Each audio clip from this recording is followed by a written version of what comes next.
y profundas que tienes para nosotros.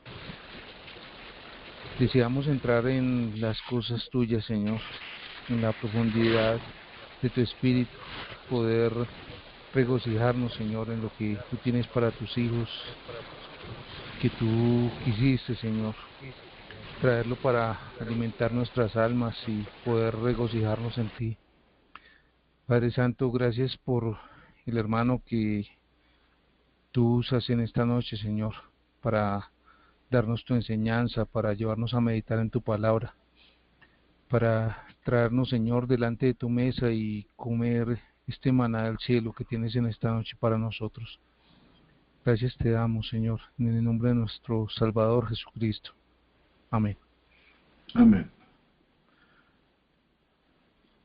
Muchas gracias, hermano César.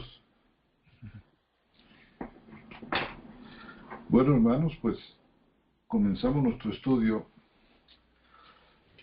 Me asignaron, hermanos, un tema que es fascinante, el cual es el hombre nuevo. Mi hermano José Antonio. Sí, hermano.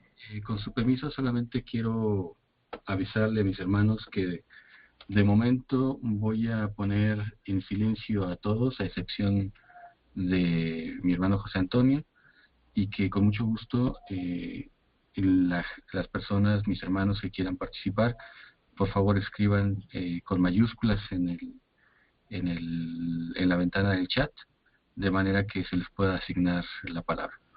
Gracias, hermano. Adelante. Muchas gracias, hermano. Pues muy amados hermanos y hermanas, es sin duda una bendición y un privilegio para cada uno de nosotros volver a estar juntos y comenzar de nueva cuenta nuestros estudios relacionados con la Iglesia, con la meta propuesta de convertirnos con la ayuda del Señor en plantadores de iglesias. Habíamos dicho antes que plantar iglesias es mucho más que tener simplemente en la sala de nuestras casas a un grupo de personas que ya no quieren asistir más a las iglesias convencionales o institucionales, como también se las llama. Y sin duda, el ambiente de las casas reconstruye un aspecto muy cálido y fundamental que se había perdido, el cual es que la iglesia es una familia. Y términos como hogar y familia se compaginan y se complementan admirablemente. Dios, de hecho, nos trae de regreso a las casas para que recuperemos este espíritu de familia y desechemos este espíritu de institución que es totalmente ajeno al plan de Dios para su cuerpo, que es la iglesia. Pero hermanos, tenemos que ver que tener en nuestra casa, albergar en nuestra casa, dar la bienvenida a nuestra casa, a estos hermanos, a estos buscadores y buscadoras, es tan solo el comienzo. No es el fin del asunto, apenas es el comienzo.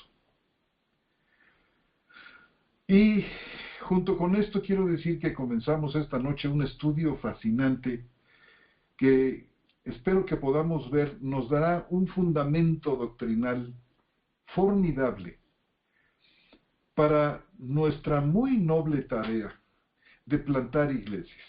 Y decimos que tener a los hermanos en nuestra casa es solo el comienzo. Lo que resta es equipar a los santos para la obra del ministerio.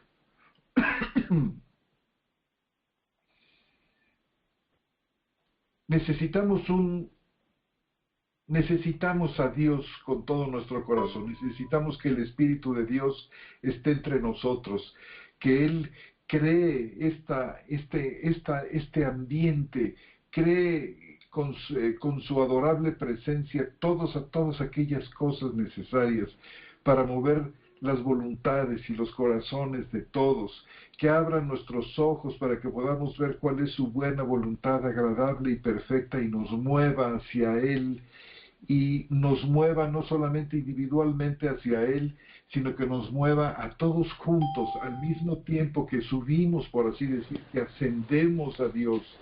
Al mismo tiempo, aquí abajo, los creyentes nos vamos entrelazando y vamos aprendiendo a amarnos hasta dar la vida los unos por los otros. Y creo yo que de una manera fundamental, esto es equipar a los creyentes para la obra del ministerio, para cumplir el gran mandamiento del amor. Esto os mando, dice nuestro Señor Jesús, que os améis unos a otros.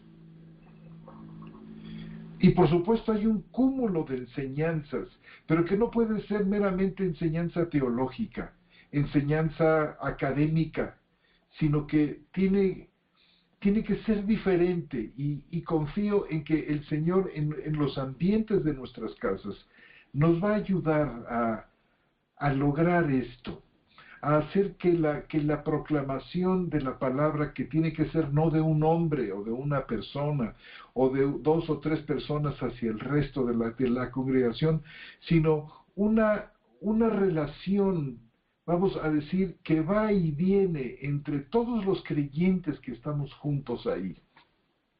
Que pues, hermanos, dice el Espíritu Santo, cuando reunís, cada uno tiene salmo, tiene doctrina, tiene palabra de sabiduría, tiene profecía, tiene lenguas, tiene interpretación de lenguas. Hágase todo de acuerdo al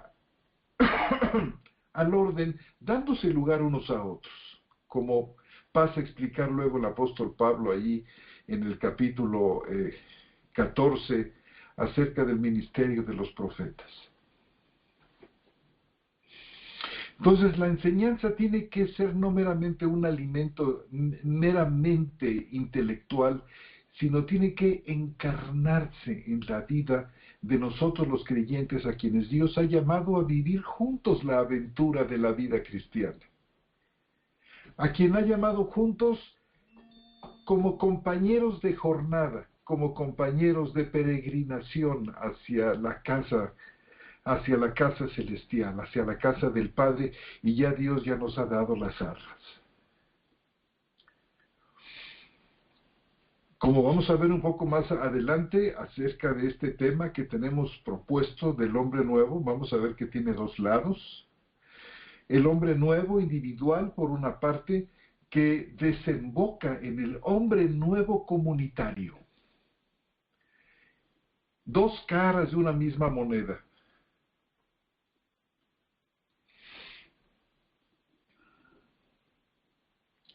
Hay una especie de retroalimentación entre estos 2 conceptos, entre el hombre nuevo individual y el hombre nuevo comunitario, que es crucial para que exista la Iglesia de Jesucristo en el mundo.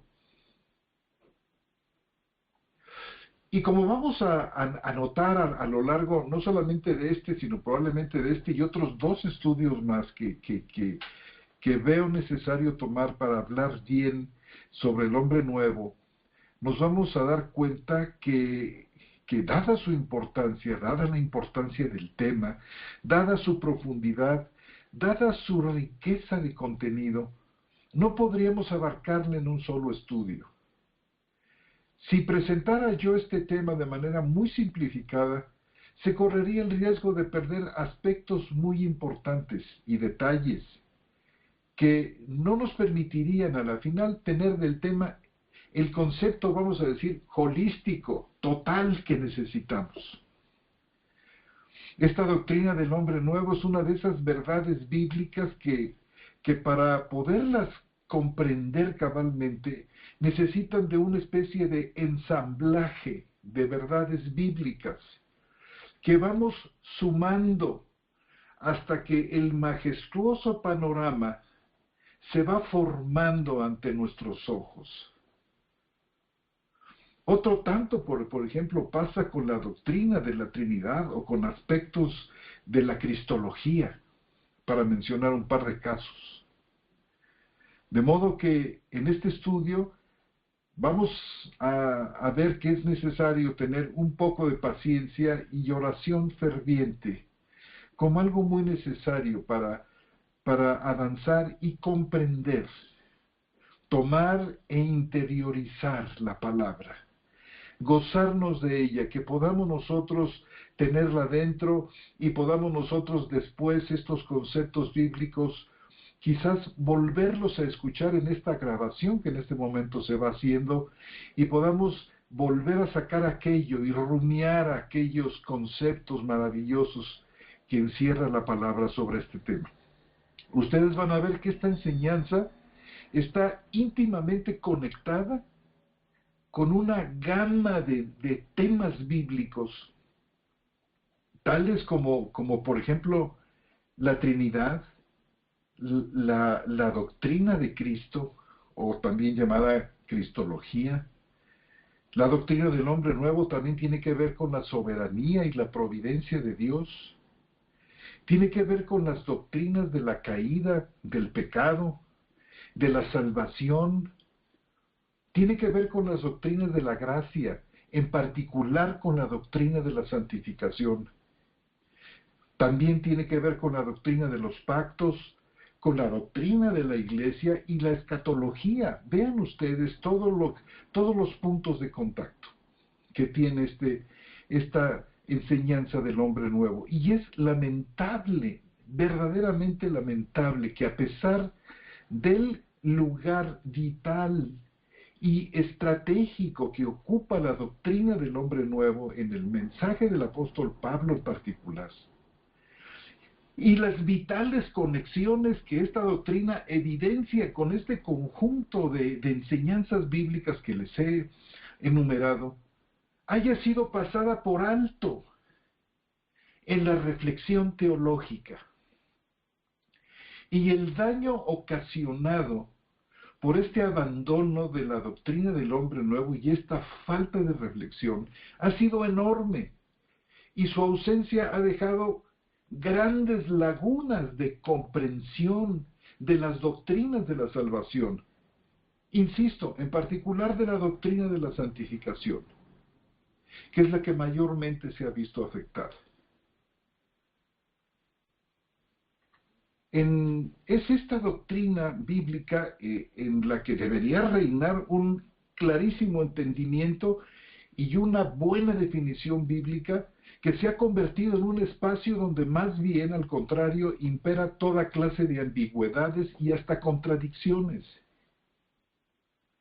La falta de comprensión de la doctrina del hombre nuevo ha venido a minar, a socavar la visión plena y completa que los hijos y las hijas de Dios deberían tener acerca de la perfección de la obra de Jesucristo. Y además, el gozo que se deriva de esto. Y me parece que ha llegado el momento de poner mucha atención a lo que la Biblia tiene que decir sobre este tema tan relevante y restituirle el lugar que se merece y le corresponde. El nuevo hombre es la manera en que Dios trató y resolvió el problema del pecado, no solamente desde el punto de vista legal, no solamente desde el punto de vista jurídico, sino desde el punto de vista experimental. Y para entender y valorar la salvación tan grande que Dios ha forjado y nos ha entregado, es necesario que la veamos, por así decir, a contraluz,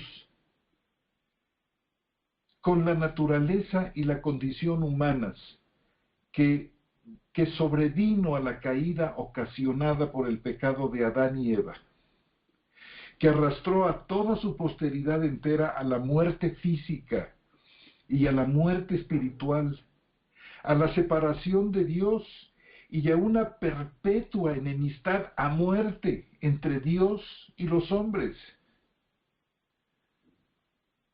Y quiero que veamos cómo describe la carta a los Romanos en el capítulo 5 este conflicto. Dice, si podemos, por favor, hermanos, abrir su Biblia en el capítulo 5 y versículos del 12. Vamos a hacer una selección de partes en el versículo 12, en el versículo 18 y 19. Comienza ahí, sin tratar de hacer en este momento una exégesis minuciosa del pasaje, sino simplemente apuntando de una manera general hacia el hecho de esta separación y de esta desgracia que sobrevino sobre la humanidad, que arrastró, como decíamos, a toda la posteridad, a toda la descendencia de Adán, a una muerte física y espiritual. Dice el versículo 12, 5:12, por tanto, como el pecado entró en el mundo por medio de un hombre, y por medio del pecado la muerte, así también la muerte pasó a todos los hombres, por cuanto todos pecaron. Noten ustedes ahí, la muerte pasó a todos los hombres. Y dice el versículo 18, el juicio surgió de una sola transgresión para condenación. Versículo 16, perdón.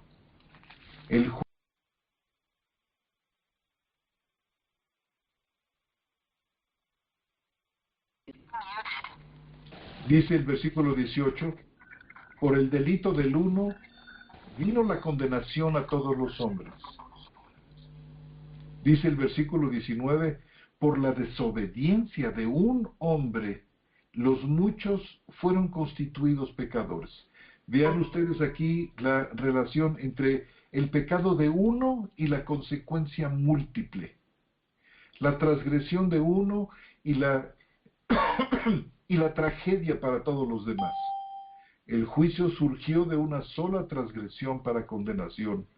Por el delito del uno vino la condenación a todos los hombres.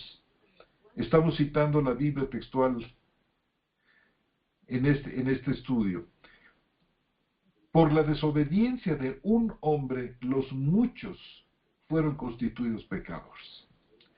Y los resultados que siguieron a este evento que es descrito en el capítulo 5 que acabamos de leer, podemos nosotros ampliarlo, vamos a decir, verlo con más detalle en el capítulo 3 de esta misma epístola a los Romanos, en los versículos 10 al 18.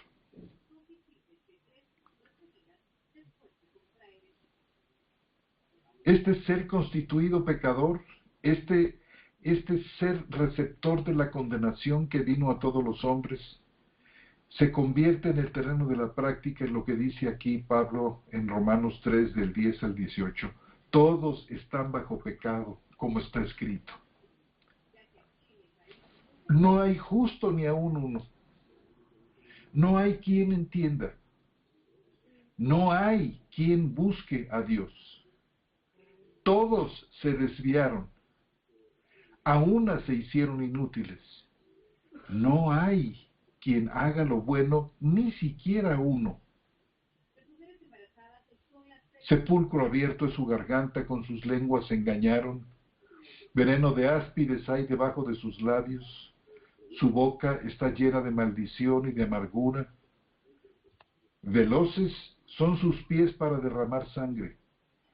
Destrucción y miseria hay en sus caminos, y no conocieron camino de paz. No hay temor de Dios delante de sus ojos.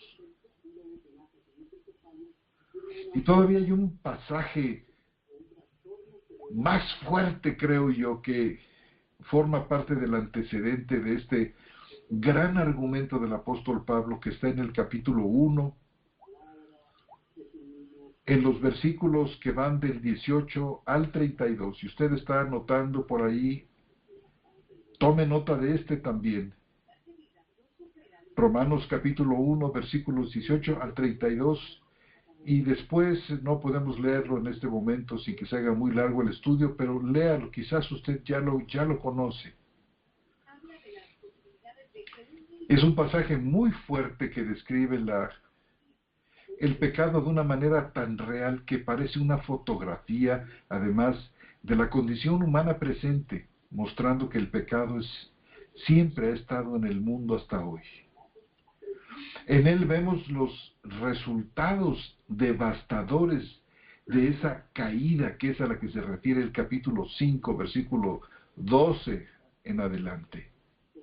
Esta caída del pecado de Adán que arrastra su posteridad. Pablo nos dirá, por ejemplo, en la carta a los Efesios, en el capítulo 2 y versículos 1 al 3, que este es un problema de naturaleza, de esencia del ser humano. Nos dirá Efesios 2, 1, 3, si quiere leer conmigo: en cuanto a vosotros, estabais muertos en vuestros delitos y pecados, en los cuales anduvisteis en otro tiempo según el curso de este mundo, conforme al príncipe de la potestad del aire, del espíritu que ahora actúa en los hijos de desobediencia. Entre ellos también vivimos todos nosotros en otro tiempo en los deseos de nuestra carne, haciendo la voluntad de la carne y de los pensamientos, y éramos por naturaleza, por constitución, éramos vistos desde una manera, usando un término distinto, desde un punto de vista ontológico, es decir, de la misma esencia del ser, éramos hijos de ira, lo mismo que los demás. Y noten ustedes cómo el apóstol Pablo se incluye entre ellos. Éramos, dice él, primera persona del singular, del plural, perdón. Éramos por naturaleza hijos de ira, lo mismo que los demás. Y este pecado cometido por Adán corrompió a la naturaleza humana, haciendo que toda su progenie naciera con una depravación congénita, una inclinación permanente al mal. Vean cómo lo explica esto la carta a los Efesios en el capítulo 4, versículos 17 al 19. Dando vuelta a la página, Efesios capítulo 4, versículos 17 al 19. Dice así el apóstol: esto pues digo y requiero en el Señor, que ya no viváis como viven los gentiles, en la futilidad de su mente, teniendo el entendimiento entenebrecido, totalmente ajenos a la vida de Dios, a causa de la ignorancia que hay en ellos por la dureza de su corazón, los cuales, después que llegaron a ser insensibles, se entregaron a sí mismos a la sensualidad para practicar con avidez toda clase de impureza.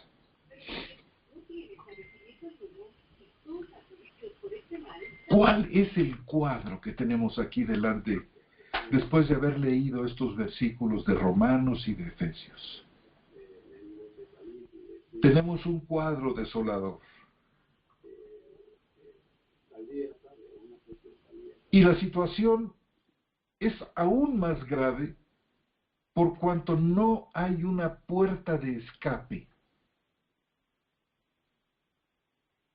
Y el apóstol Pablo y nuestro Señor Jesús nos muestran que el pecado no es simplemente una cadena de acciones o una acción pecaminosa, una acción de rebeldía contra la voluntad de Dios meramente cometida por el hombre, sino que el pecado es un poder, como la muerte es un poder que esclaviza.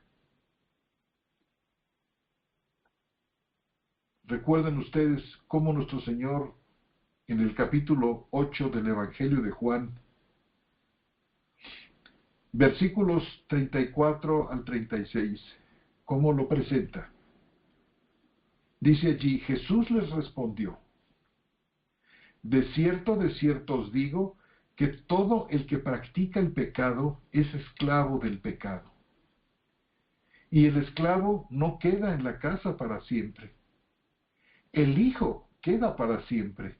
Así que si el Hijo os liberta, seréis verdaderamente libres.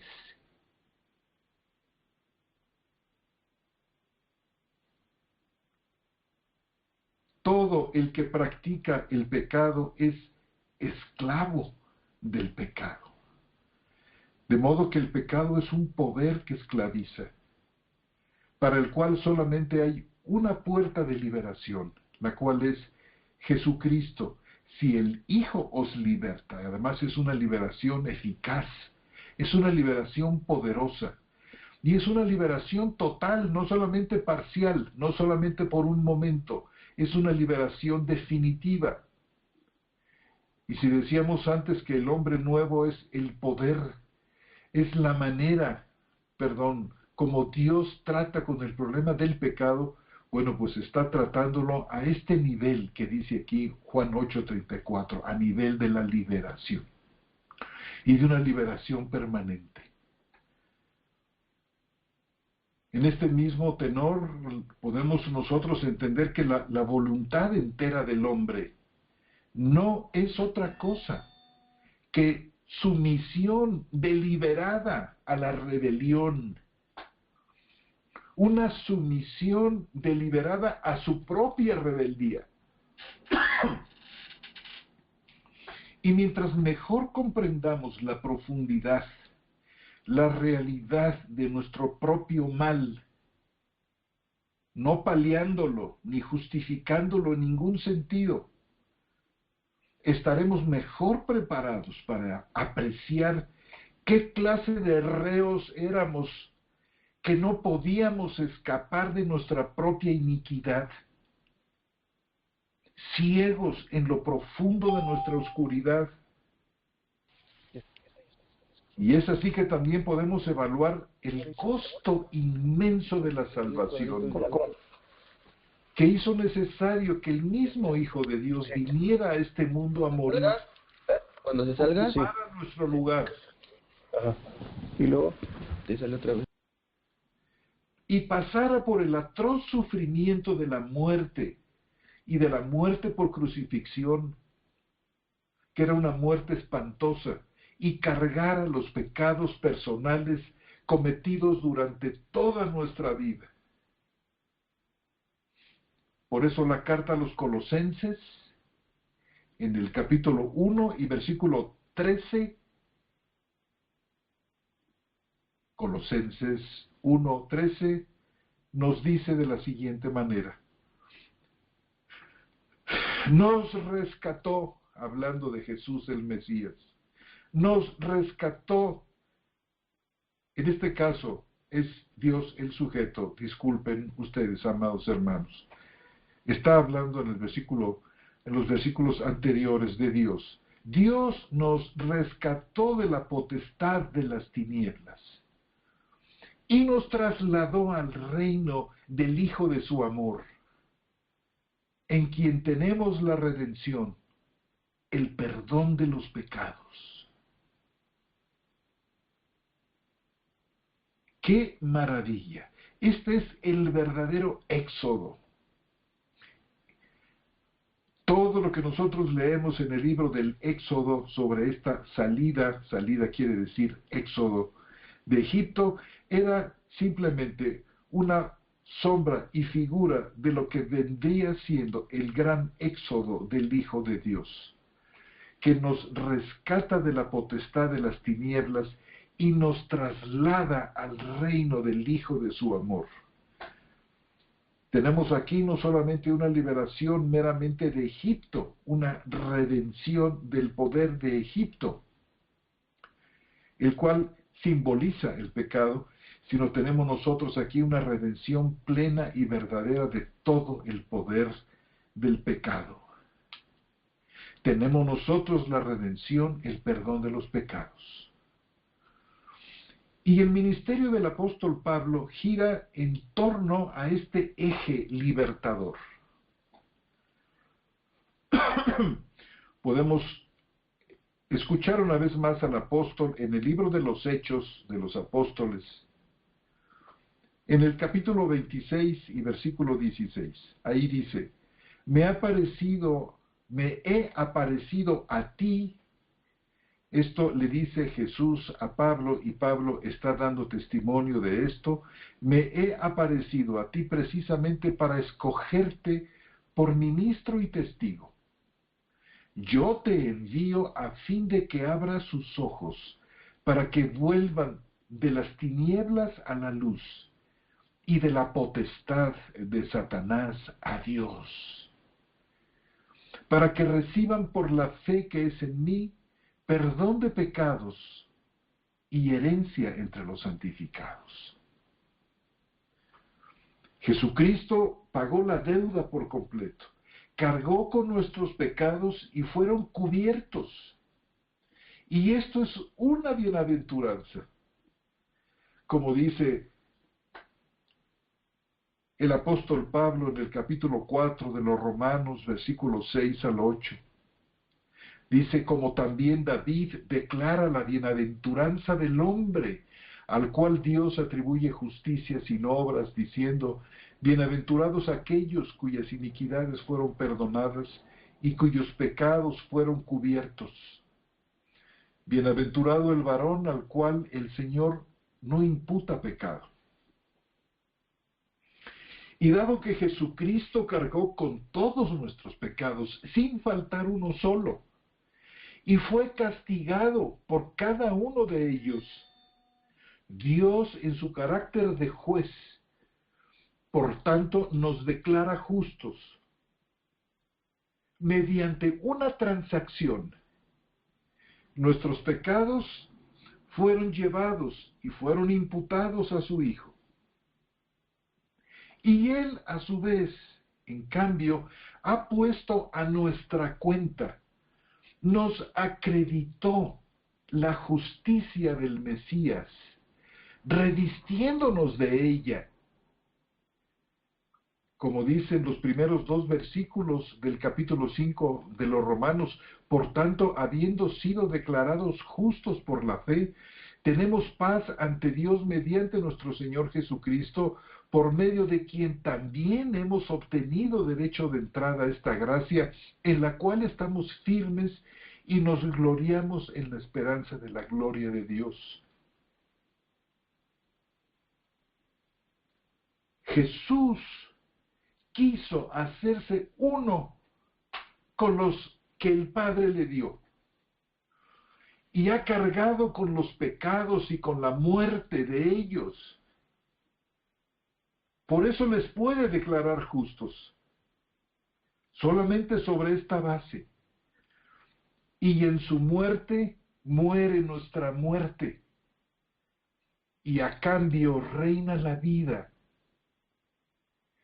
Y de esta terrible y gran muerte quedan las señales todavía en sus manos, en sus pies y su costado. Él nos amó hasta la muerte, y por su muerte nos ha llegado la vida. Y el proceso íntegro de la salvación, del que habla Romanos capítulo 8, particularmente los versículos 28 al 30, hace posible que nosotros regresemos a Dios. Dios nos reintegra a sí mismo. Dios nos toma a sí mismo, nos asume y nos hace uno con Él.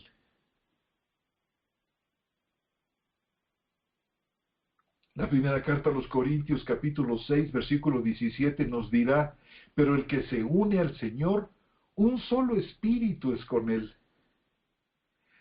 Así que podemos decir confiadamente que la redención es el proceso mediante el cual Dios incorpora a sí mismo a hombres y a mujeres. Quiero repetir este concepto que es crucial. Podemos decir confiadamente que la redención es el proceso mediante el cual Dios incorpora a sí mismo a hombres y a mujeres. Y la brecha que abrió el pecado de Adán y separó al hombre de Dios y al hombre del hombre mismo, finalmente se ha cerrado. En Cristo nos unimos a Dios en una identificación plena y perfecta. Y somos transportados más allá del paraíso, no solamente reintegrados a Él, sino puestos más allá. Y el nuevo pacto nos ofrece también una de las enseñanzas más notables y asombrosas de toda la Biblia. La unión del cristiano con Cristo es el privilegio supremo, un privilegio incomparable, la condición y el camino a la santidad. Y son muchísimos hueste, diría yo, de pensadores que han visto que la doctrina de la unión con Cristo es sin duda la doctrina central de la salvación. Y es profunda, Pablo la llama misterio. Nos dirá en el capítulo 1 de la carta a los Colosenses, 2 versículos hermosísimos, 26 y 27, el misterio oculto desde los siglos y edades, pero ahora manifestado a sus santos, a quienes Dios quiso dar a conocer cuál es la riqueza de este misterio entre los gentiles, que es, noten ustedes, el Mesías en vosotros, la esperanza de gloria. Este es el misterio, uno de los misterios. Pablo trata de este aquí en Colosenses, se refiere a él. El Mesías en vosotros, la esperanza de gloria. Ser incorporados a Dios, ser unidos a Dios mismo, es sin lugar a dudas un hecho asombroso, cuya comprensión plena es obstaculizada muchas veces por nuestra finitud, por nuestra pequeñez, que no alcanzamos a calar hondo en él.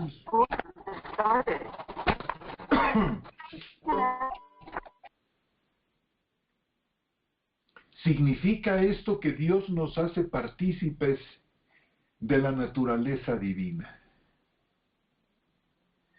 En Romanos, en los primeros 14 versículos del capítulo 6, nos dice que fuimos unidos al Mesías en tres aspectos fundamentales que menciona Pablo aquí. Hemos sido unidos al Mesías en su sepultura, hemos sido unidos al Mesías en su muerte, y hemos sido unidos al Mesías en su resurrección. Noten ustedes en este capítulo 6, los versículos 3 al 5, cómo lo plantea nuestro hermano Pablo.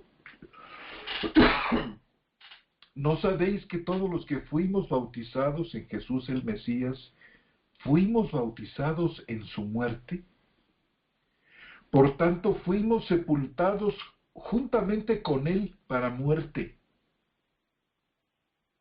por el bautismo, para que así como el Mesías fue resucitado de entre los muertos por la gloria del Padre, así también nosotros andemos en novedad de vida. Porque si hemos llegado a ser injertados en la semejanza de su muerte, también lo seremos en la de su resurrección. Noten ustedes, sepultados juntamente con él para muerte. Si hemos llegado a ser injertados en la semejanza de su muerte, también seremos injertados en la semejanza de su resurrección.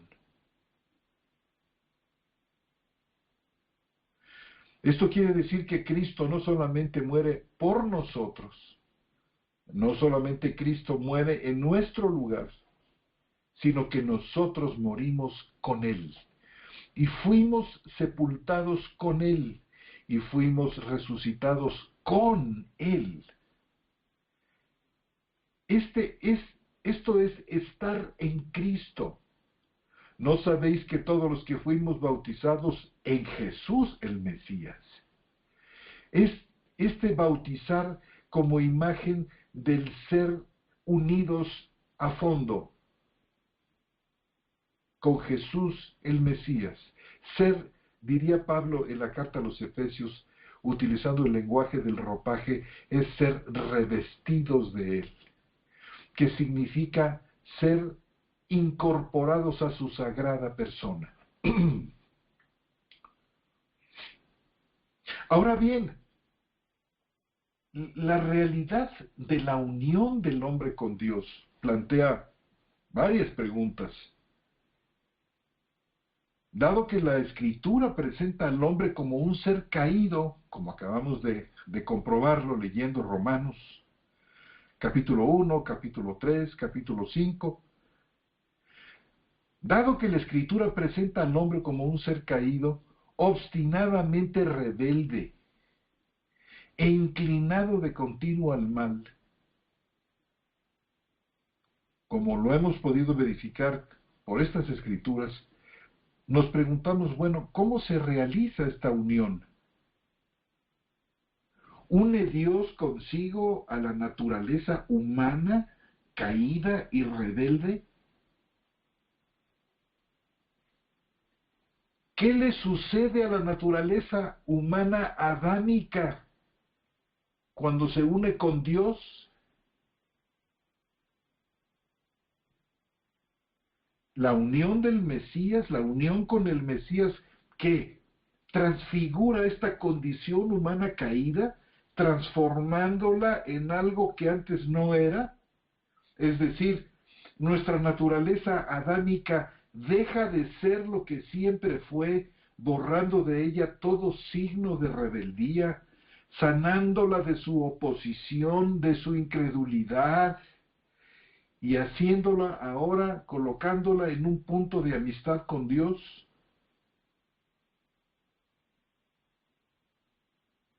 Por adelantado quiero decir a esta pregunta, que se oye muy plausible, que no es así.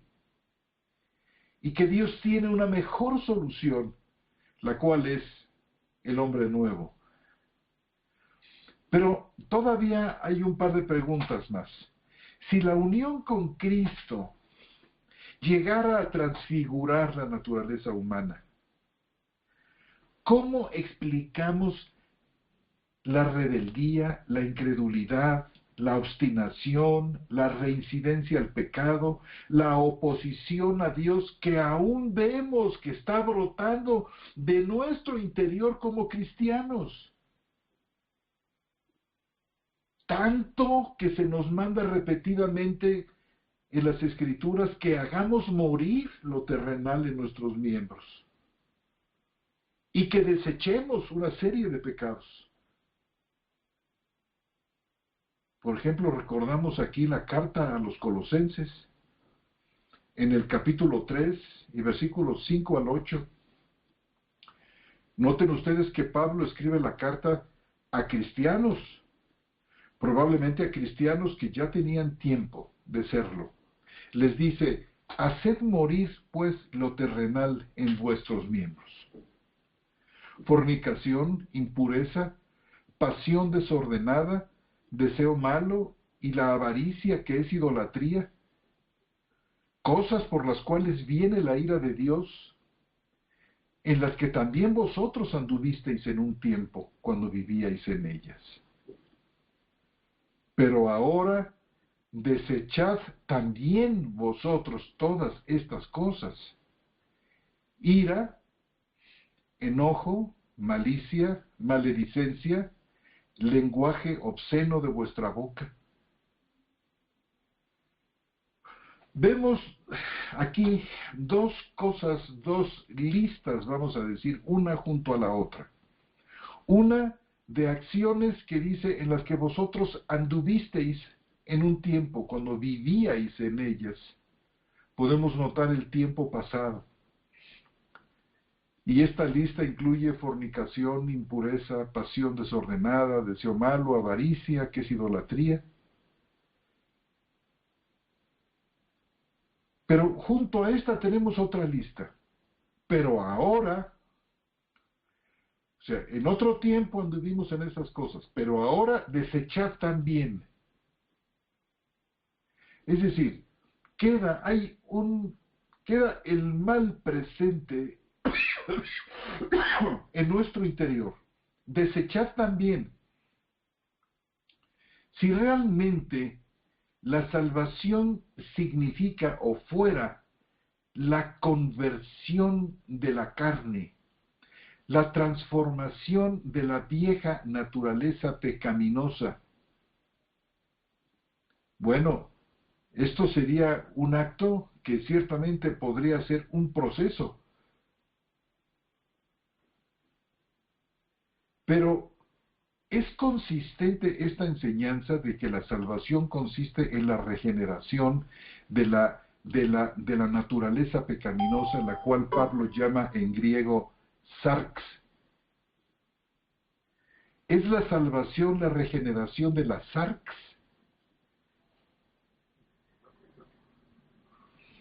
En estudios posteriores vamos a ir al fondo con estos puntos, porque requiere que vayamos despacio y vayamos desglosando y haciendo exégesis de varios pasajes, para ver si esto es así. De entrada yo digo, para todos aquellos que nos están escuchando este día en particular, que no, que la salvación no consiste en la regeneración de la vieja naturaleza, sino que consiste en la creación del nuevo hombre en nuestro interior. Esta es la acción del nuevo nacimiento. Esto es lo que ocurre cuando nacimos de nuevo. Esto fue lo que pasó cuando Dios nos hizo nacer de nuevo. Porque nosotros ciertamente heredamos de nuestros padres esta sarx, esta carne, esta tendencia terrible al mal. Lo que es nacido de la carne, decía nuestro Señor en Juan capítulo 3, carne es, pero dice, lo que es nacido del Espíritu, Espíritu es.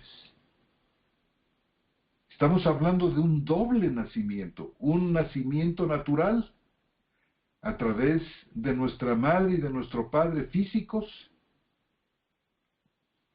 pero hay un nacimiento especial de Dios, un nacimiento por medio del cual Dios nos une a su familia,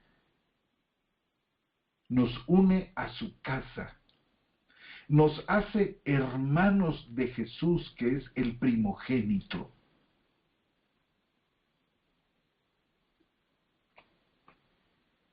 Esto es lo que tenemos cuando nacemos de arriba, o nacemos de lo alto, o nacemos de nuevo. El vocablo griego anothen puede significar las dos cosas, de arriba o de nuevo. Y ciertamente es las dos cosas. Nacemos de arriba por cuanto Dios nos engendra con su simiente. Y mediante su espíritu, crea en nosotros un nuevo espíritu, que es parecido en todo a Dios. Ya veremos cómo dice la carta a los Efesios, que el nuevo hombre es creado según Dios en justicia y santidad de la verdad. Creado según Dios. Y esta nueva entidad que es injertada en nuestro interior y se convierte en nosotros mismos, es aquello que está empujándonos a la salvación. Es esa parte nuestra que entiende la palabra de Dios. Es esta parte nueva que le puede decir a Dios, Abba, Padre. Es este espíritu nuevo que le puede decir a Jesús que venga. Es esta parte que entiende la palabra de Dios. Es esta parte que se conmueve con la obra de Cristo Es esta parte de nosotros que suspira por la salvación y suspira por Él como el ciervo por las corrientes de las aguas. Es esta parte nuestra incorruptible en la que no existe el mal. Es esta parte nuestra, nacido de lo alto, que es incorruptible, que no puede corromperse, que no puede pecar, como nos diría la primera carta de Juan en el capítulo 3, versículo 9, que lo que es nacido de nuevo, lo que es nacido de lo alto, lo que es nacido de Dios, no solamente dice que no quiere, sino que no puede. Dios, al poner el nuevo hombre en nosotros, como vamos a desglosarlo cuidadosamente con su ayuda, con la ayuda de Dios en el siguiente estudio, vamos a ver que este hombre nuevo puesto por Dios, es justamente el cimiento, es el punto de contacto con la divinidad. ¿Cómo es que se une el creyente con Dios? Es en este punto específico, en esta creación de Dios injertada en nuestro interior. Este hombre incorruptible que va hacia Dios. Este hombre que no es como el viejo hombre. El viejo hombre, que es otra manera de denominar a la naturaleza pecaminosa. Veremos después en Romanos capítulo 6 cómo es que está no muerto, está crucificado, que no es lo mismo. Está en estado agónico, pero aún vivo, que presenta oposición todavía al hombre nuevo y a Dios. Y esta es la razón por la cual el apóstol Pablo dice, ahora desechad también estas cosas. ¿Por qué? Porque están presentes todavía en nosotros. Mientras el hombre viejo esté en nosotros, tendremos una lucha con él hasta la muerte.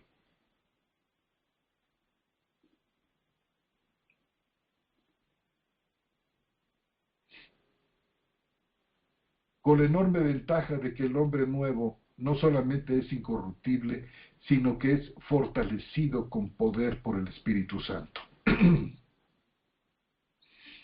Crece con el crecimiento que Dios le da. Y tiene como meta de Dios, el crecer hasta la estatura de la plenitud de Cristo, en el cual habite la plenitud de Dios, como nos dirá la carta a los Efesios. Este hombre nuevo tiene un futuro garantizado, maravilloso. Nuestra salvación está garantizada con la presencia del hombre nuevo que está puesto en nuestro interior, en batalla continua contra el hombre viejo, esta parte nuestra que le dice no a Dios, que es rebelde contra Dios, que se busca a sí mismo y no a Cristo Jesús, que permanece en nosotros hasta la muerte, pero cuya presencia en nuestra vida, cuya manifestación en nuestros miembros mortales va siendo menor y menor, merced a la ayuda y a la presencia de este bendito, de este Espíritu Santo que lo habita. ¿Dónde habita el Espíritu Santo de Dios en nuestro nuevo hombre?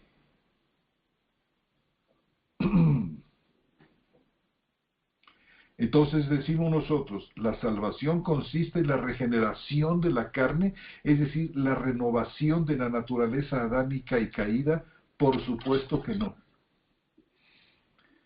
Si como algunos afirman, el Espíritu Santo ha regenerado, como dicen, porque con mucha facilidad dicen muchas cosas, que en un análisis más de fondo se muestran totalmente inconsistentes. Si como algunos afirman el Espíritu Santo ha regenerado al cristiano, ¿el creyente ha dejado de ser por completo un ser caído? Y si es así, ¿por qué entonces se le insta a que no reine el pecado en su cuerpo mortal para que obedezca sus concupiscencias? Y más bien se le dice que presente sus miembros no como instrumentos de iniquidad para el pecado. ¿Que acaso el cristiano no ha dejado de ser en algún sentido un hijo de Adán? Un ser caído después de haber recibido el Espíritu Santo y de haberse unido a Cristo. Y si no ha dejado de serlo, ¿en qué lo benefició haberse unido con Cristo o en qué consistió esta unión? Y es de vital importancia dar una respuesta bíblica a estas preguntas, lo cual, mis amados hermanos y hermanas, haremos con la ayuda del Señor en nuestro próximo estudio.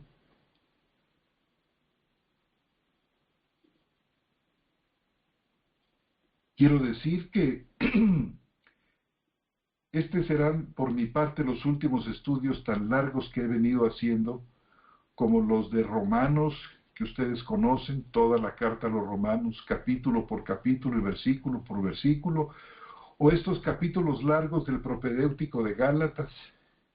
No más tendremos estudios tan largos así. Me he atrevido a enseñar hoy prácticamente una hora completa, porque este es un tema que considero que es totalmente nuevo para los oídos de la mayoría y que requería tomarme todo el tiempo necesario para ir explicando punto por punto esto. Pero después de este estudio del hombre nuevo, creo yo que vamos a entrar a un estudio compartido donde varios hermanos y hermanas de este grupo vamos a exponer juntos la palabra de Dios y van a ser estudios más bien cortos, de tal manera que la participación sea mayor, haya más tiempo de participación. Si en esta ocasión me atreví a tomar la hora completa, es debido a la naturaleza del tema, que es profundo, como decíamos, rico en conceptos y que requiere de un mayor tiempo, y no quiero escatimar los detalles, ni escatimar lo que yo considero lo más importante para que ustedes tengan una comprensión plena del tema. De cualquier manera, yo quiero ceder la palabra en este momento a nuestros oyentes, a nuestros hermanos y hermanas que quieran participar, preguntar, añadir, objetar, por supuesto. Todo se puede hacer aquí, nada más con sanidad, con respeto, siempre juntos, pero podemos objetar y podemos no estar totalmente de acuerdo con lo dicho hasta ahora, aunque yo quisiera, hermanos, que tuviéramos paciencia y pudiésemos escuchar el estudio que sigue para tener una idea muy completa. Yo estoy seguro que algunas de las preguntas que van a surgir en este espacio que viene van a tener una cabal respuesta en el estudio del siguiente lunes, con la ayuda de Dios. Muchas gracias y buenas noches.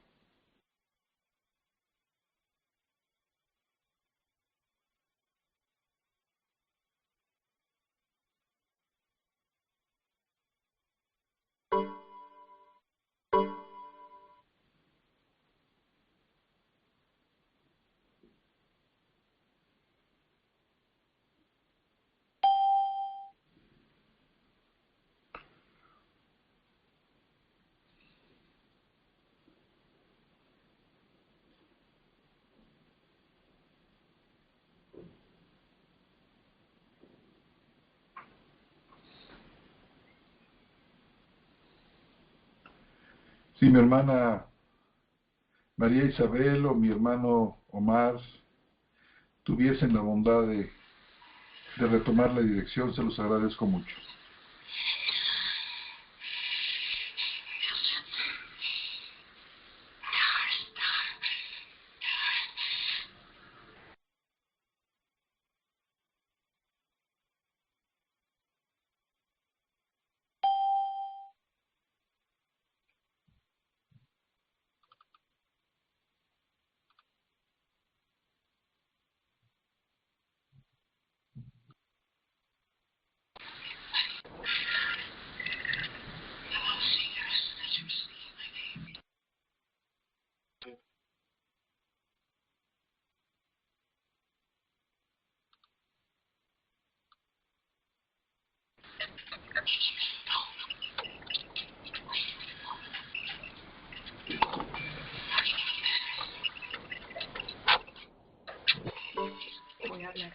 calladito.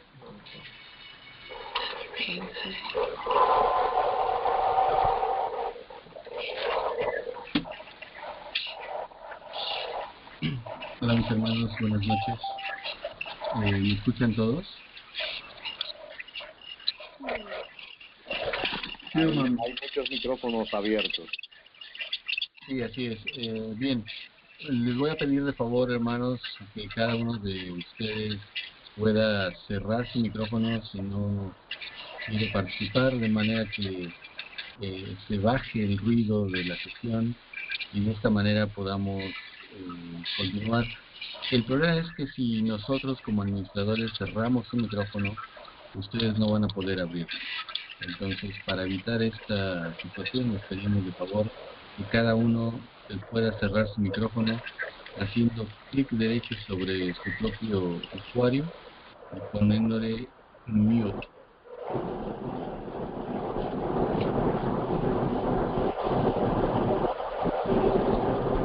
Hola, hermano Omar, ¿me escucha? Adelante, hermano. Sí, sí, te escucho perfectamente. Fíjate que, buenas noches, mis hermanos, que Dios los siga bendiciendo. Estoy tratando de darle clic para apagar mi micrófono y no lo puedo hacer.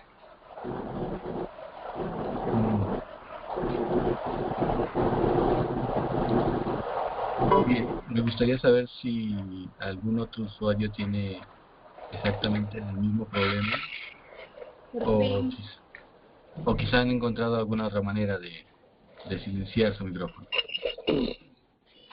Por fin, mi hermano Omar, porque yo no podía quitar el micrófono, no podría quitar el mute del micrófono y por más que hablaba no me escuchaban. Pero ahora sí puedo. Yo le daba y no había posibilidad de que pudiera hablar. Así que me disculpan. Esto es debido a que si el administrador los cierra, nadie puede habilitarlos. Por eso es muy recomendable que al entrar a la sala todos pongan en posición de mute o silencio el micrófono.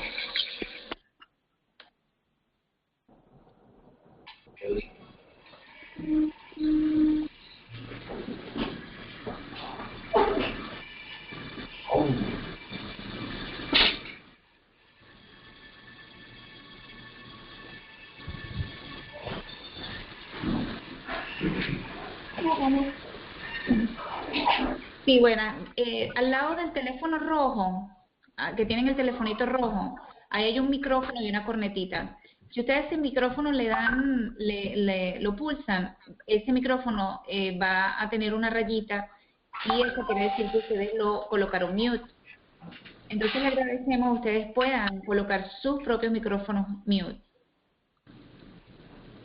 Porque si no, tengo que ponerlos todos en mute.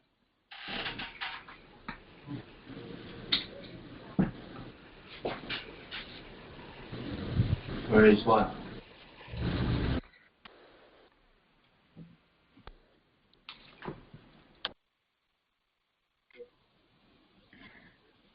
Ok. ¿Me siguen escuchando?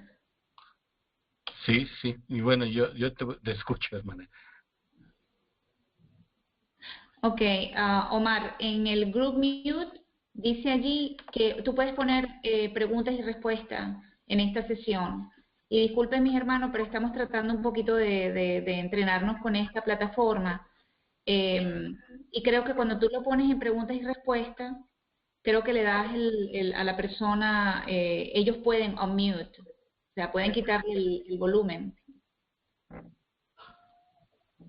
En vez de en la otra situación cuando nadie puede quitarlo. Ok. Parece ser que, si no mal recuerdo, ¿está Natalie conectada?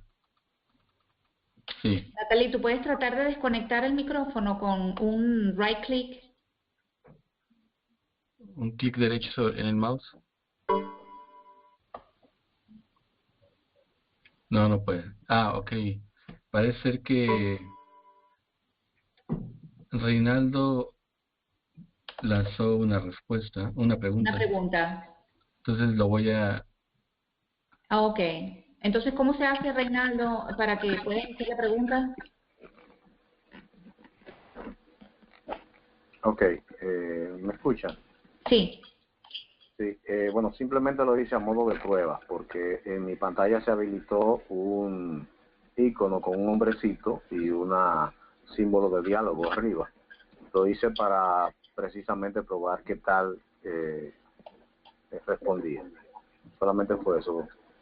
¿Pero cómo lo hiciste para que apareciera el...? Ok, le di al icono de la figurita humana con el globo de diálogo, que me apareció en rojo tan pronto tú pusiste en posición de preguntas. Ah, ok. Debes de ponerlo de nuevo para que otra persona pueda hacer lo mismo. Ok, perfecto. Entonces, eso es lo que hace la posición de preguntas y respuestas. Okay. Exacto. Muchísimas gracias. Bueno, Parece ser que mi hermano César Zambrano también quería participar, probablemente compartir con nosotros algunas palabras.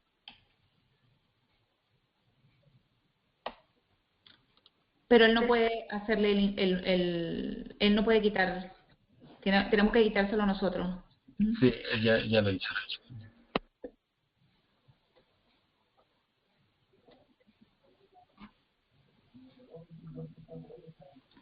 No le sale micrófono, Omar. Perdón, hermano César. ¿Tiene micrófono, perdón? Ah, sí sale. Ok, perfecto. Sí. Ya le escuchamos, hermano.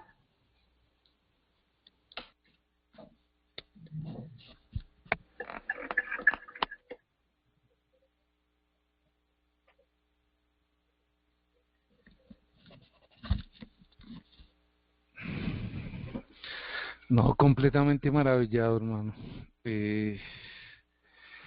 Poder ver el deseo de Dios hecho realidad, que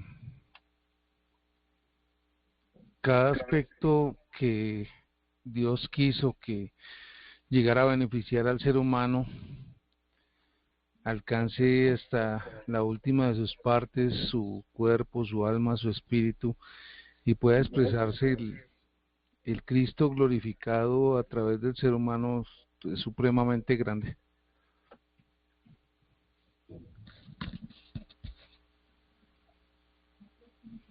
Amén, hermano.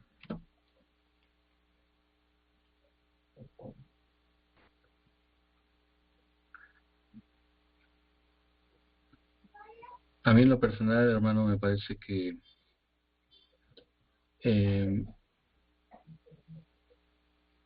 tuvieron que pasar muchos años para que pudiera darme cuenta de la profundidad de la importancia de un nuevo hombre y como esta doctrina que está clara en el Nuevo Testamento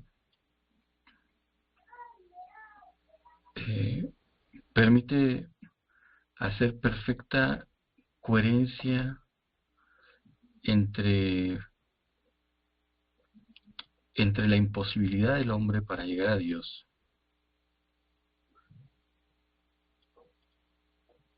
y esa vida que Dios regala a través de el arrepentimiento y fe, a través de Cristo Jesús.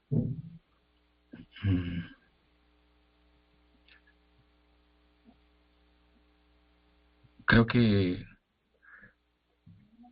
ahondar en este punto nos va a permitir poder entender esta aparente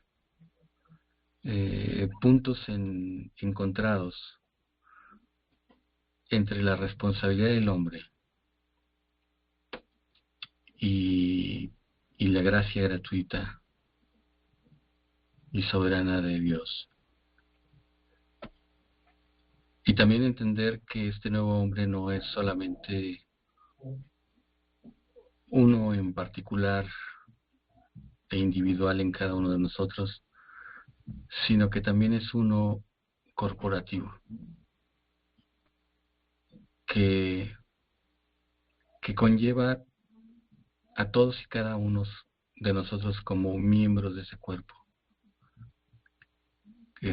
que es Cristo, de tal manera que somos el cuerpo de Cristo, todos nosotros en esa unión con Él, una unión, como lo explicó nuestro hermano José Antonio, una unión ontológica, una unión que va desde lo más íntimo del ser con Dios mismo. No sé, mis hermanos, si alguien quiera aportar algunas otras palabras, algún otro comentario sobre esto mismo.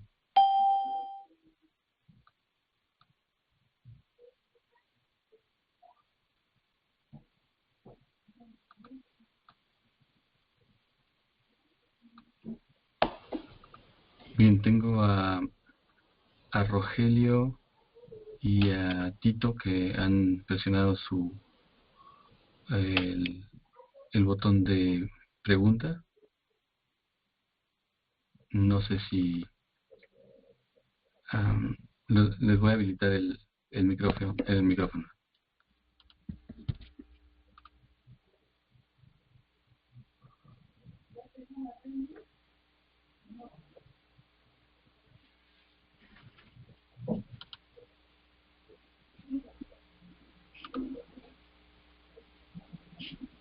Sí. Sí, adelante.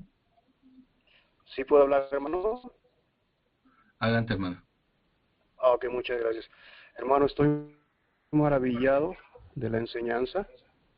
Esto implementa muchos puntos en los cuales se batalla mucho yo lo veía como por darme a entender, un conglomerado en el cual mi lucha era una sola parte y mis bendiciones también. Y ahorita se desglosa muy claramente que ese hombre interior, estoy comprendiendo que depende de Dios, que es santo, y que ese hombre nuevo recibe la fortaleza de parte de Dios porque no es independiente. Al ser creación de Dios, es santo, y es en lo que yo voy a basarme para, por decir, como dice Pablo en Efesios, andad en el Espíritu y no satisfaréis los deseos de la carne. Esto clarifica mucho.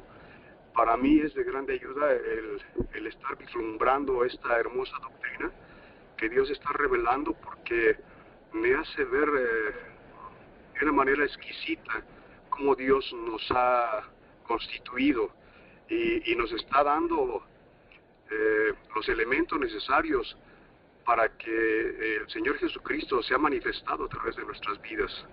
Yo glorifico al Señor por esto, amados hermanos, y lo glorifico también por estar entre ustedes. Doy gracias a Dios por esta enseñanza tan preciosa del hermano José Antonio. Dios les bendiga, hermanos. Muchas gracias.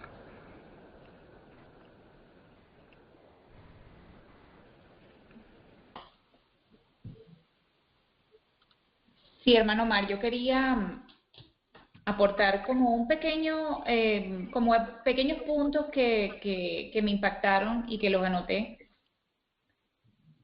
de la exposición del hermano José Antonio. El entendimiento del nuevo hombre, en una de las cosas que él dijo, él dijo,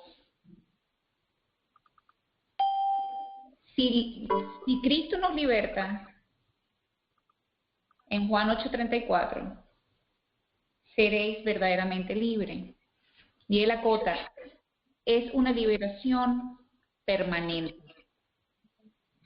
Es una liberación permanente. Miren qué tan importante es entender a este nuevo hombre. Esta obra redentora. Dice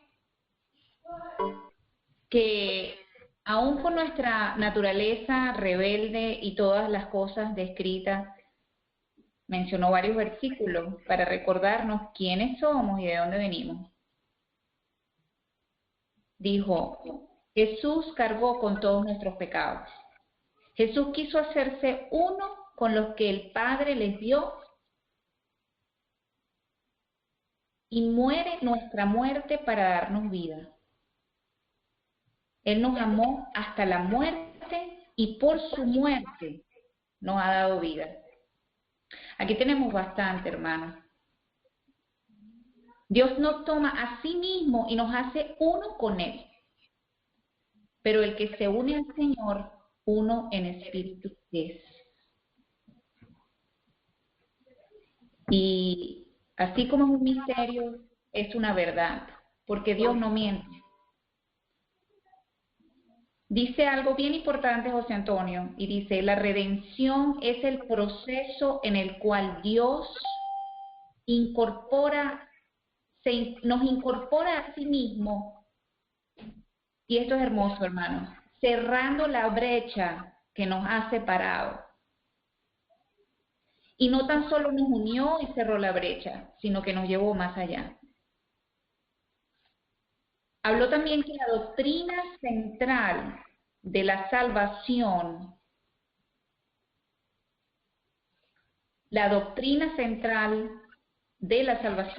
es esa unión con Cristo. Hermoso es que estamos unidos en su sepultura, en su muerte y su resurrección.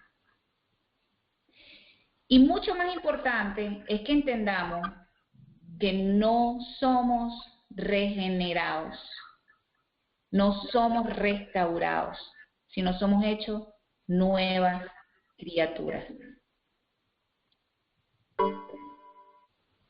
Estos son los puntos más importantes.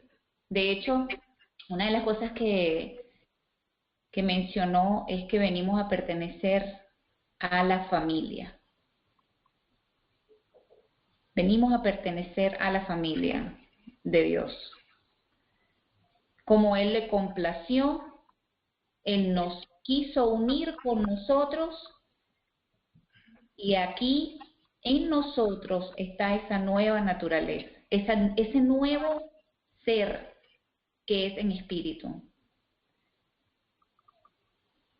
Yo, más que maravillada, la libertad que trae esto, el poder entender esto, y yo estoy de acuerdo con el hermano José Antonio, definitivamente que lo que haya que invertir para poder entender esto, el tiempo que haya que invertir es vital para nuestras vidas en Cristo, poder entender eso. Como dice Omar, me costó muchos años. Sí, hermano, es difícil porque raramente te van a explicar esto con esta verdad. Yo, muchísimas gracias y bueno, espero, si necesitan los puntos, con mucho gusto se los paso.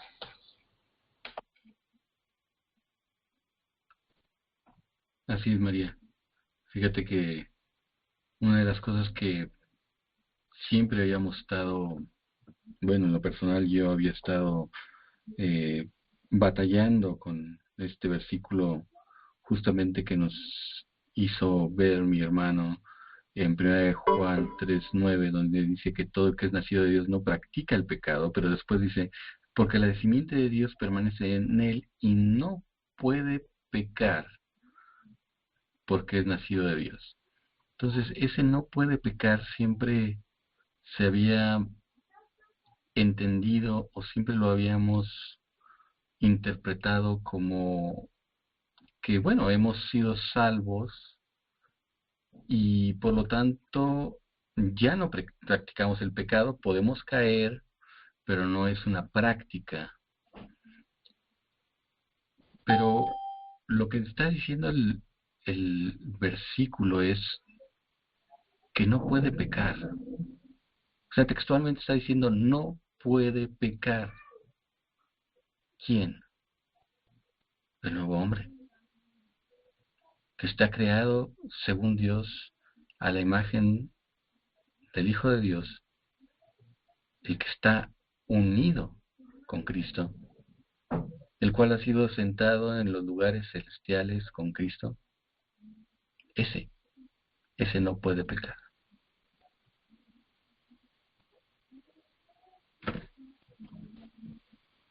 No sé, hermanos, si haya alguien que quiera aportar alguna palabra adicional.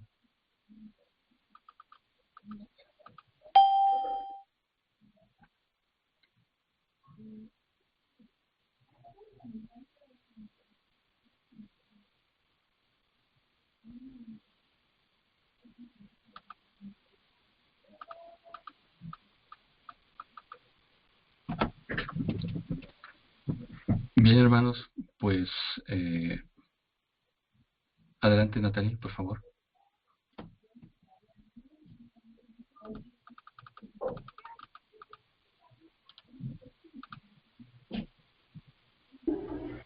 Adelante, hermano. Ahora sí. Bueno, no quería aportar, ahí estuve compartiendo por el chat algunos versículos que iban viniendo a mi mente también como complemento, ¿no?, de las palabras de mis hermanos,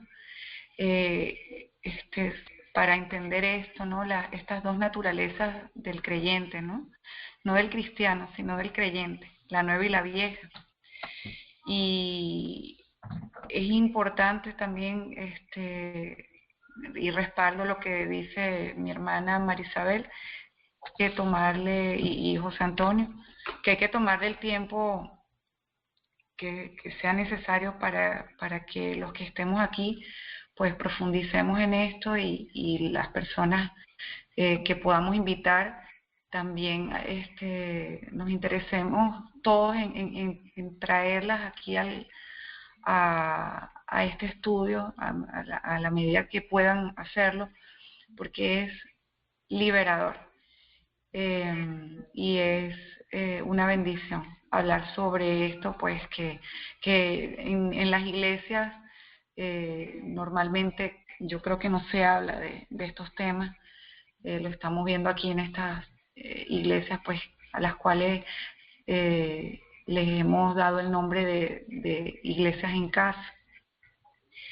En lo particular nunca escuché nada de esto, sino a través pues de este estudio que ha nacido de los hermanos de Plantando Iglesias Bajo la Gracia, y decía que es muy importante entender las dos naturalezas del creyente, porque a veces no se tiene pues realmente una idea clara, incluso, ¿verdad?, de hermanos que tienen algún conocimiento de estas enseñanzas bíblicas acerca pues del carácter de estas dos naturalezas y lo que coexiste entre ellos.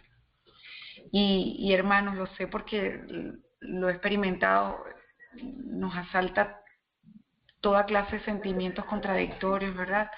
Y cuando estaba escuchando también vino, que fue el primer versículo que compartí, que está en el libro de Santiago, que en la Biblia textual es Jacob, en el capítulo 3, en el versículo 11, que dice algo así, que aquí algo así como que alguna fuente hecha por una misma abertura, agua dulce y agua amarga.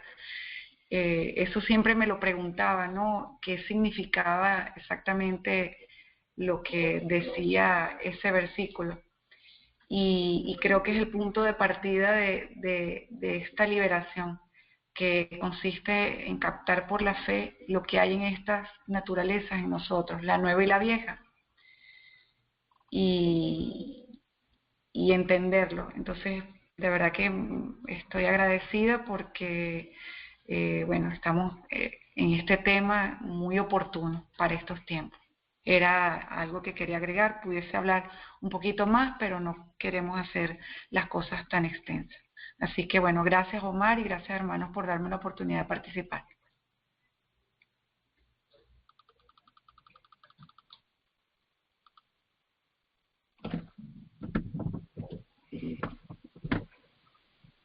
Perfecto, mis hermanos. Bueno, me gustaría saber si hubiera todavía algún hermano, hermana que quisiera aportar algo adicional, ya sea que ponga, active el icono de participar, o que escriba por el chat.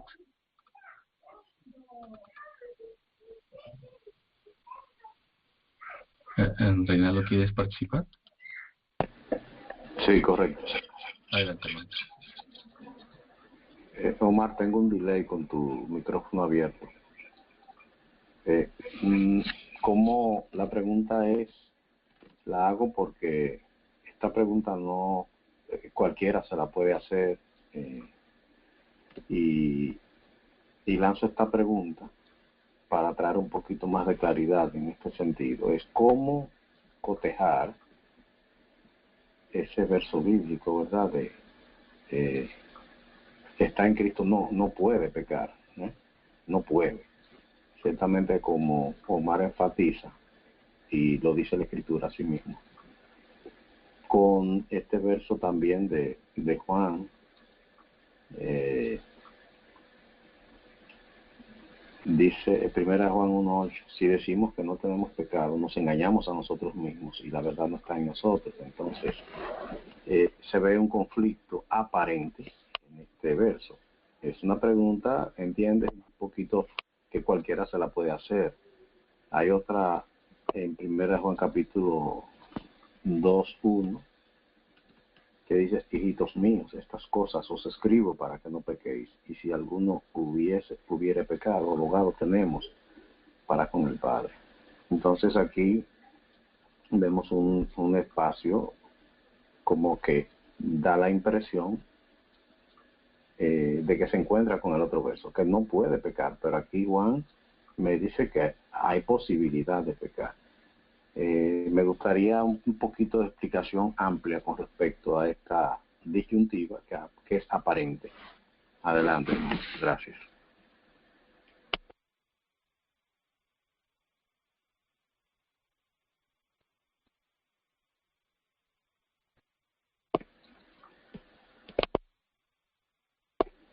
Si algún hermano tiene la respuesta ahí, Omar, adelante. Sí, adelante, hermano. Pues mi hermano José Antonio, no sé si quieras participar de esta pregunta.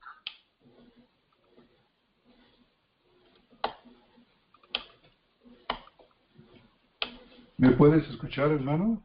Sí, hermano, adelante. Sí, ya, muchas gracias. Hermanos, la pregunta de nuestro hermano Reinaldo es absolutamente pertinente. De hecho, forma parte de lo que voy a hablar la siguiente vez, pero con muchísimo gusto voy a adelantar algunas líneas generales. Decíamos en el transcurso de la exposición que en el cristiano conviven dos naturalezas. Convive el nuevo hombre, que como dice el apóstol Juan y Omar ha recalcado, no puede pecar. Pero también convive con nosotros el viejo hombre. Decíamos que el viejo hombre no ha desaparecido y que va a continuar con nosotros hasta el fin de nuestra vida. Y que el Señor ha permitido, pudiendo Él, desde una perspectiva, vamos a decir, ideal, Él podría quitar nuestro viejo hombre de un plumazo, con solo desearlo. Pero nuestro Señor ha permitido que el crecimiento del nuevo hombre se dé en virtud de esta controversia interior, de esta guerra interior entre el hombre nuevo y el hombre viejo. Es exactamente el clima, el caldo de cultivo perfecto a través del cual el nuevo hombre crece hasta la perfección. El nuevo hombre ciertamente no pertenece a esta creación. Dios no ha formado al nuevo hombre de algo que existía en el hombre, sino ha sido traído del cielo, ha sido traído de lo alto como una creación, como decía nuestro hermano Pablo, una nueva creación. Entonces conviven en nosotros tanto el hombre viejo como el hombre nuevo. Ahora bien, este pecado que se da en la vida del creyente, ¿vendrá acaso del hombre nuevo? Por supuesto que no. viene de este hombre viejo que todavía está en nosotros. Viene de esta parte nuestra que se muestra rebelde, que es rebelde por naturaleza. De este Adán que todavía continúa en nosotros. Pero hay que decirlo, un Adán que está acotado, una naturaleza adámica que está destinada a la muerte, no a la regeneración. Es por esta razón que el apóstol Pablo, en el capítulo 6 de la carta a los Romanos, dice lo siguiente.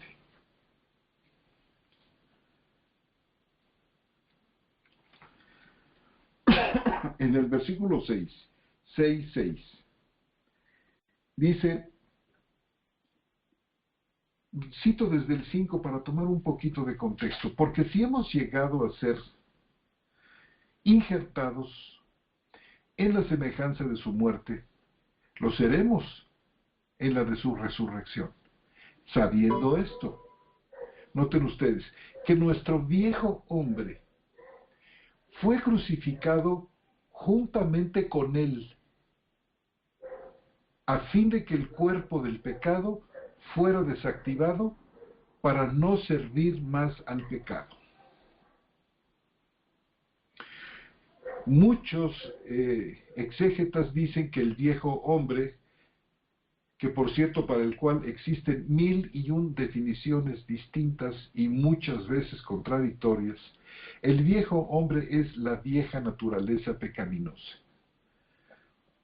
No es otra cosa, no es como algunos dicen, era nuestra vida vieja, era lo que fuimos, se ponen medios poetas, lo que fuimos. Pero todo esto es una ambigüedad. No es lo que fuimos lo que fue crucificado. No fue nuestra antigua manera de vivir lo que fue crucificado, porque esto es una abstracción verdaderamente imposible de entender, sino está hablando de este viejo hombre y sabemos que este viejo hombre es la vieja naturaleza, por lo que nos va a seguir diciendo Pablo en el capítulo 7 y en el capítulo 8 de la carta a los Romanos. Nada más que en este momento no me quiero adelantar hasta allá porque, hermanos, se haría muy largo. Nada más quiero dar respuesta a lo que mi hermano Reinaldo nos ha preguntado. Este hombre viejo dice ahí que fue crucificado, no dice que fue muerto. Si el viejo hombre es la naturaleza adámica, la naturaleza del hombre caído que heredamos por nacimiento, si ésta fuera muerta, significaría que este viejo hombre habría desaparecido por completo. Y si es el viejo hombre de donde salen los pecados, los adulterios, las mentiras, las fornicaciones y toda clase de rebeldía, si muriera, ya no saldrían más. Habríamos acabado con la muerte del viejo hombre el problema del pecado, pero no es así. No es así, no es este el mensaje de la Escritura. Al decir crucificado no quiere decir muerto. De la misma manera, como recuerdan ustedes, que decía el famoso credo antiquísimo del siglo II, una joya por su concisión doctrinal, decía ahí que Jesucristo había sido crucificado, muerto y sepultado. Noten ustedes que hay 3 etapas, vamos a decir, presentes. La crucifixión, lo cual no implica la muerte, porque enseguida dice crucificado, muerto y sepultado. Del viejo hombre no dice que es regenerado, sino que está destinado a la muerte para después la extinción.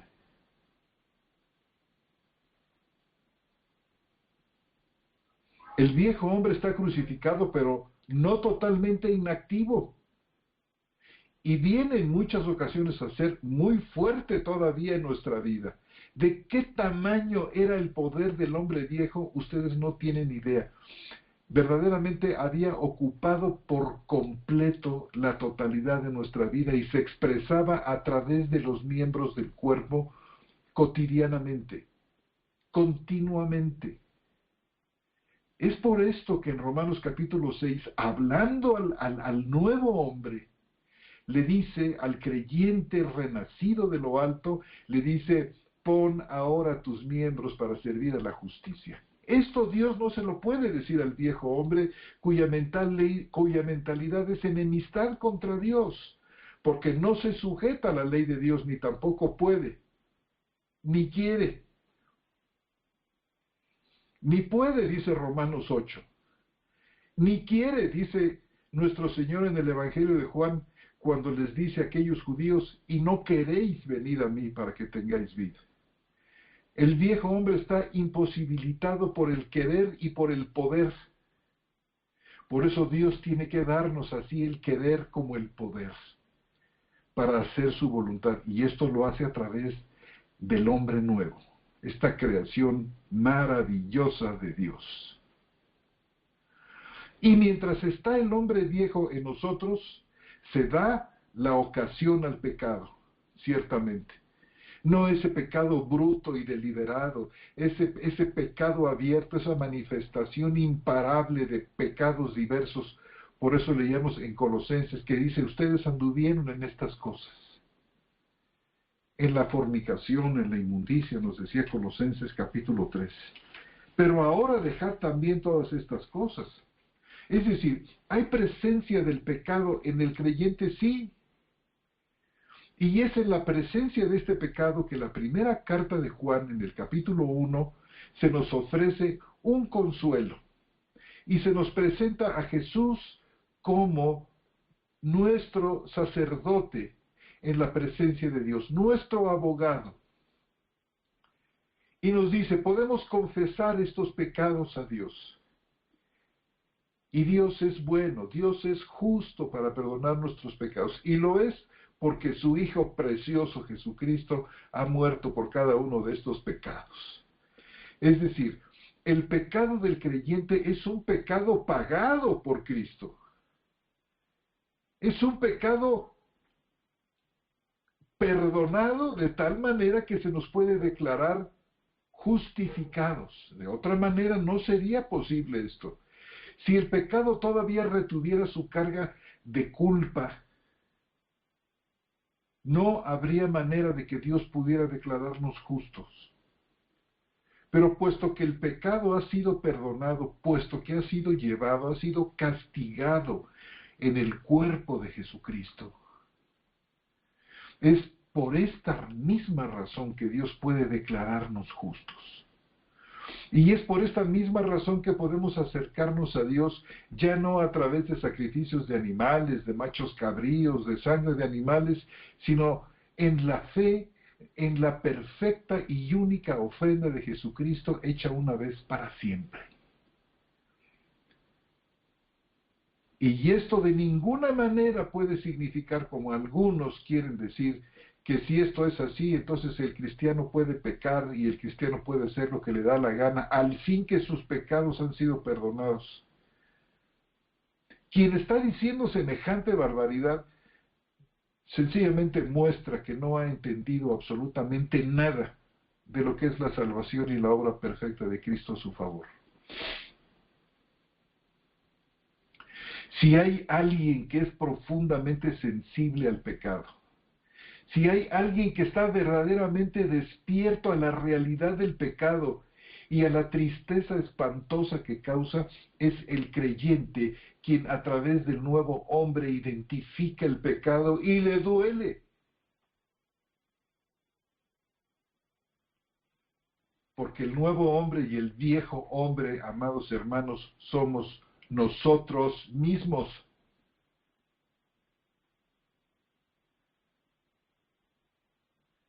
Y este nuevo hombre ha venido en este ser injertado en nosotros, ha venido a ser nosotros. Ha venido a ser, podemos poner el nombre nuestro allí. que ha nacido de lo alto, que no ha sido tomado de esta vieja creación, que ha sido formado en los cielos, en aquella gracia que fue predestinada antes de los tiempos de los siglos para nosotros, pero que ahora ha sido manifestada a través de la aparición de nuestro Señor, como diría la carta a Timoteo, la segunda carta, capítulo 1, versículos 8 y 9. De manera que es una realidad la presencia del pecado en nuestra vida, por supuesto, mientras el hombre viejo esté ahí, siempre se da esta posibilidad.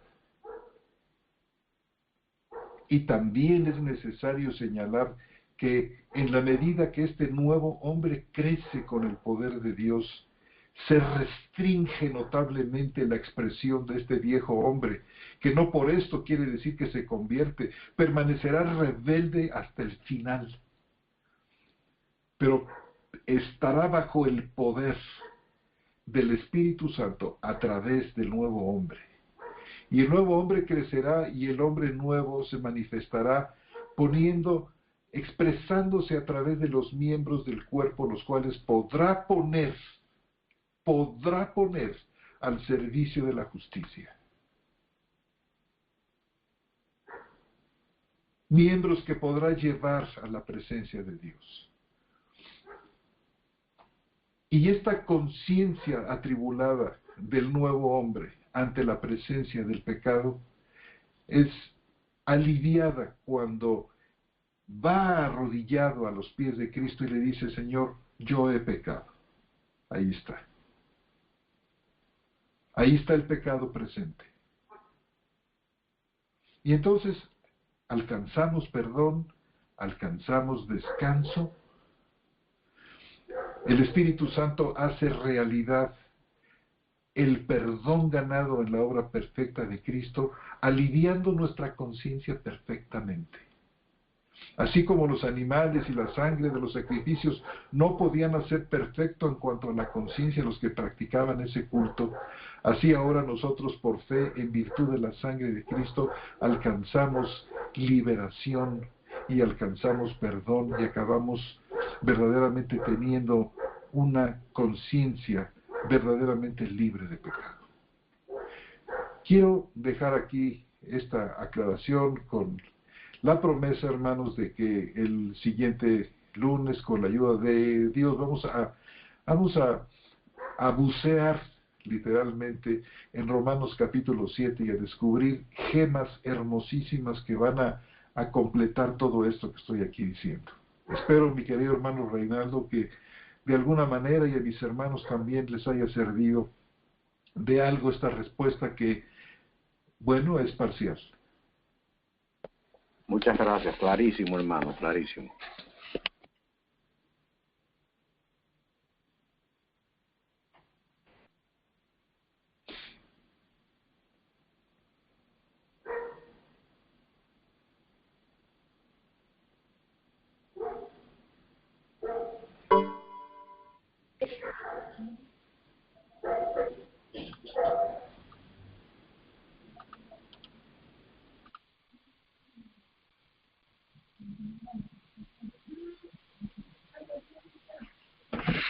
Pues bien, mis hermanos, no sé si alguien tenga alguna otra pregunta o participación.